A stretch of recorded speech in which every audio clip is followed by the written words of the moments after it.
Саламатсыздар ма, құрметті студенттер? Келесі біздің тақырыбымыз қонақ үй қызметтерінің құрылымдағы қосымша қызметтер. Яғни жоспарымыз бойынша бірінші жоспардың сұрағы қосымша қызметтер, екінші клиенттердің өзіне қызмет көрсету жүйелері, үшінші емдеу, сауықтыру сервисі. Яғни дәрісімізді бастайтын болсақ, қонақжайлық индустриясы қарқынды дамып келе жатқан сала болып табылады. Өзгеретін тұтынушы фактор клиенттердің қызмет түрлері мен олардың қалай ұсыну керектігі туралы азғыруын күшейтеді. Сондықтан бүгінде жақсы қонақ үй жеткіліксіз. Материалдық компонент бойынша көптеген қонақ үйлердің параметрлері бірдей. Бірақ оларды қызметтің материалдық емес компоненті кез келген қонақ үй кешенінің соңғы өнімнің ажырамас бөлігі болып табылатын қызмет, сондай-ақ осы қызметті ұсыну сапасы ерекшеленуі мүмкін. Көптеген қонақ үй кәсіпорындарында өздерінің өркендеуінің кепілі ретінде көрсетілетін қызметтердің сапасын арттыруды көрсетеді. Сондықтан сапаны жақсарту мәселесі бірінші орынға шығады. Бүгінгі таңда көптеген қонақ үйлер қонақтарға негізгі және қосымша қызметтерді ұсынады.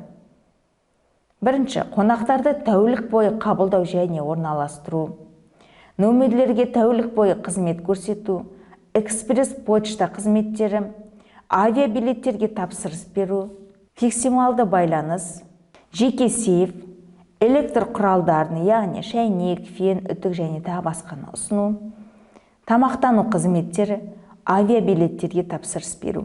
Яғни келесі жеке қызметтер қонақтарға қосымша ақысыз көрсетіледі. Яғни бұл қызметтер қандай?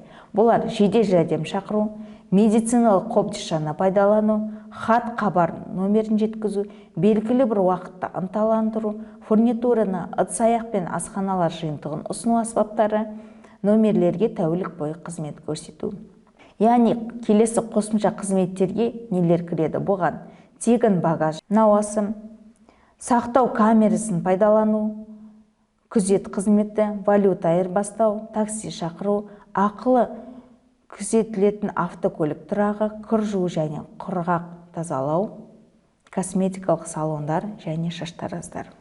Яғни екінші жоспарымыздың екінші сұрағы бойынша бүгінгі таңда қонақ үй қызметтер нарығында байқалатын тағы бір үрдіс клиенттердің өзіне өзі қызмет көрсету жүйесін дамыту. Жақында өзіне өзі қызмет көрсету кәсіпорындарындағы және бюджеттік мекемелердегі асханалармен тұрақты байланысты болды. Процестерді әмбебап автоматтандыру ғасырында стереотиптер баяу өзгере бастады. Қонақ үй бизнесінің саласы да ерекшелік емес болып табылды. Яғни онлайн бөлмелерді бұрындау технологиялық қызығушылық тудырады және осы салада берік орнықты. Бұндай өзіне өзі қызмет көрсету технологиялар дамуының негізгі себептерін бірнеше фактор деп атауға болады. Бірінші, бұл жерде қызмет көрсету уақытын кеңейту. Кез келген басқа қызмет саласы сияқты клиент өзіне ыңғайлы кез келген уақытта сапалы қызмет алуға тырысады.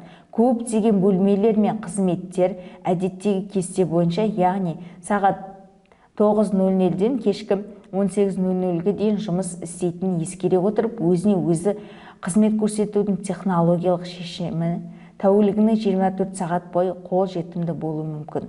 Бұл қонақ үйдің ашықтығын және клиентке сағат бойы қол жетімді болуы мүмкін. Яғни бұл қонақ үйдің ашықтығы және клиентке адалдықты қамтамасыз етеді. Сонымен қатар, егер қызметке тапсырыс берудің бүкіл процесі адамның қатынасуынсыз жүрсе, автоматты жүйемен ант беру пайдасыз болды. Шағымдануды жақсы көрсететін клиенттер бұл мүмкіндіктен айырылады. Келесі, қызмет көрсету сапасын арттыру. Қонақ үйдің кез келген қызметкері көңіл күйдің өзгеруіне, әл-ауқатқа және жай қарым-қатынас жасауға деген ықыласқа бейім қарапайым адам болып табылады. Сондықтан 4 жұлдызды және 5 жұлдызды қонақ үйлердің көпшілігі өзіне өзі қызмет көрсету интерфейсін сауатты ұйымдастыруға тырысады. Қонақ үй клиентпен тамаша қарым-қатынас процесін алады. Егер үлкен қонақ үй қызметкерлерінің жұмысын бақылау салыстырмалы түрде қиын міндет болса, онда үнемі назар аударуды қажет етеді. Сондықтан кейін бағдарламалық жасақтаманы конфигурациялау бұл тек IT мамандары тарапынан бақылауды қажет ететін бір реттік процесс. Келесі, қаражатты үнемдеу. Қалалық қонақ үйлердің басшылары өзіне өзі қызмет көрсету жүйелерін ұзақ уақыт пайдаланған кезде оларды ұстау шығындары жеке штаттық бірлік шығындарынан едәуір төмен қорытындыға келеді. Электрондық консьерж жүйесін орнату арқылы қонақ үй жеке қызметкердің жалақысын үнемдейді. Орташа алғанда бұндай жүйенің өнімділігі 6 айдан 1 жылға дейін. Персоналдың қатынасуынсыз онлайн брондау жағдайында үнемдеу одан да жоғары болып табылады. Салыстырмалы түрде жақында бұндай технологияларды қабылдамайтын қонақ үй қызметкерлерінің тұтынулар тобы технологиялық жаңалықтарды қолданылатындардың мәртебесіне едәуір үлкен және жоғары болды. Бұл әрине мұндай жобаларға инвестициялар ағынын шектеді және осы бағыттың дамуына кедергі келтірді. Соңғы жылдар жас және прогрессивті бизнесмендер тұтынушыларға айналуда. Олар үшін қонақ үйге қоңырау шалудың немесе факсқа өтініш жіберуден гөрі өзінен өзі қызмет көрсету жүйелерінің интерфейсін түсіну әлдеқайда түсінікті және оңай. Бұл сізге инвестиция көлемі мен жүйенің көлемі айтарлықтай кеңейеді деп үміттенуге мүмкіндік береді.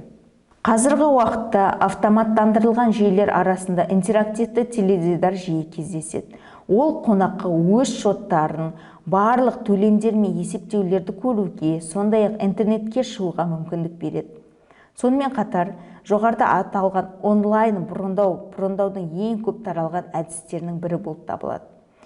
Қазірдің өзінде көптеген қонақ үй операторлары мен жеке қонақ үйлер қонаққа номерді бұрындап қана қоймай, мейрамханадағы үстелдерді, конференциялар және басқа да қызметтерді қоса алғанда қосымша қызметтерге тапсырыс беруге мүмкіндік береді.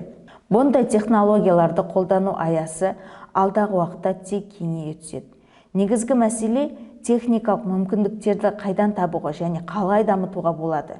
Бірақ өзінен өзі күту мен қонаққа немқұрайлы қарау арасындағы тепе-теңдікті қалай табуға болады.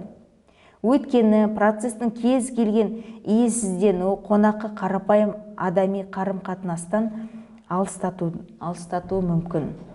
Қонақ үйлерде жұмыс істейтін емдеу сауықтыру қызметі өз клиенттеріне әртүрлі қызмет көрсетуге бағытталған. Бұл массаж, су процедуралары, спа қызметтері, солярий, сауна, косметикалық қызметтер, диагностика. Массаж бөлмесі. Қазіргі уақытта көптеген қонақ үйлерде сіз білікті мамандар жүргізетін массаж курсынан өте аласыздар. Массаж бұлшық еттер мен теріні оттегімен және қоректік заттармен қамтамасыз етуді жақсартады.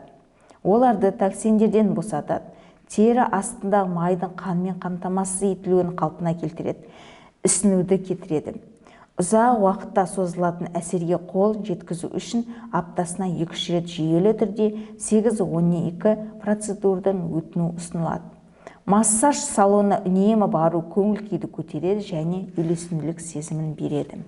Бүгінгі таңда терапиялық массаж бұл жалаңаш дене қолмен механикалық әсер етудің ғылыми негізделген әдісі. Ол әртүрлі жарақаттарға ауырсынуды жеңілдетеді, бұлшықеттерді босаңсытады немесе керісінше жеке бұлшықеттер жоғалтқан функцияларды қалпына келтіреді. Бұл остеохондроз, радикулит және басқа да көптеген ауруларға жақсы көмектеседі. Дұрыс орындалған массаж қуатты құралы әсер ретінде бүкіл ағзаға тұтастай алғанда, сондай-ақ оның жекелеген бөліктері, терапиялық массаж әдісі шығыс яғни классикалық, спорттық немесе емдік қолдану мақсатына байланысты массаж дәрігерін таңдайды. Массаж тек науқас адамдарға емес, сонымен қатар әрбір сау адамға денені жақсарту жағдайда ұстау тәсілі ретінде қажет болып табылады. Келесі бізде спа қызметтер. Қонақ үйлер спа процедураларын ұсынады. Онда сіз күнделікті уайымнан демалып, ауыр жұмыс күннен кейін демалуға немесе өзіңізді күтуге уақыт бөлуге болады. Қонақ үйлер қызметтердің кең спектрін ұсынады. Фигурны түзету және бетті жақсарту бойынша жеке спа бағдарламалар жасау. орауыштар, массаж және сауналар негізінде толық релаксация арналған рәсімдер, ароматерапия, теңіз суын, балдырларды пайдалану және тағы басқа спа қызметтер. Бұл өмірдің жаңа стилі, өзін нысанды ұстаудың нақты құралы болып табылады. Келесі бізде бұл солярий, бұл күн сәулесі. Қазіргі уақытта көптеген адамдар солярийсіз жасай алмайды. Көптеген қонақ үйлерде емдік сауықтыру қызметтері кешенінің құрамдас бөлігі болып табылатын солярийлер бар. Сондай-ақ солярийде түрлі тауарлар ұсынылады. Күн батқанға дейін және одан кейін кремдер, бас киімдер, көзілдіктер және тағы басқалар қолданылады. Келесі бізде бұл сауна. Сауна бұл құрғақ монша болып табылады. Ол емдік жылумен бүкіл әлемге танымал. Саунадағы ауа температурасы 140 градусқа дейін жетуі мүмкін. Бірақ құрғақ ауа әсерінен жоғары температура оңай қабылданады. Сауна бұрыннан айналды міндетті атрибутты қонақ үйлер. Әдетте бұл фен сауналары, түрік жұптары немесе хамамалар. Фен саунасы, яғни бір түрік бу бөлмесі болып табылады. Денені жылытуға, суықтан арылуға және жақсы демалуға көмектеседі. Ежелгі заманнан бері монша ағзаны тыныштандырғыш, оған аурулармен, күйзелістермен күресуге көмектесетіні белгілі. Бұл бөлмесінде жүрек қарқынды жұмыс істей бастайды. Импульс минутына 140 соққыға дейін көтеріледі. Жүйке кернеуі төмендейді. Релаксация байқалады. Дене күнделікті уайымнан демалады. Жылу бұлшықеттер босансиды. Бұл жаттығу кезінде бұлшықеттерге жиналатын және өткір ауырсынуды тудыратын сүт қышқылының деңгейін 2 есе төмендетеді. Будың әсерінен тері қатты терлей бастайды және осылайша тазарады. Яғни бүгінгі тақырыбымыз бойынша лекциямыз аяқталды. Назарларыңызға рахмет.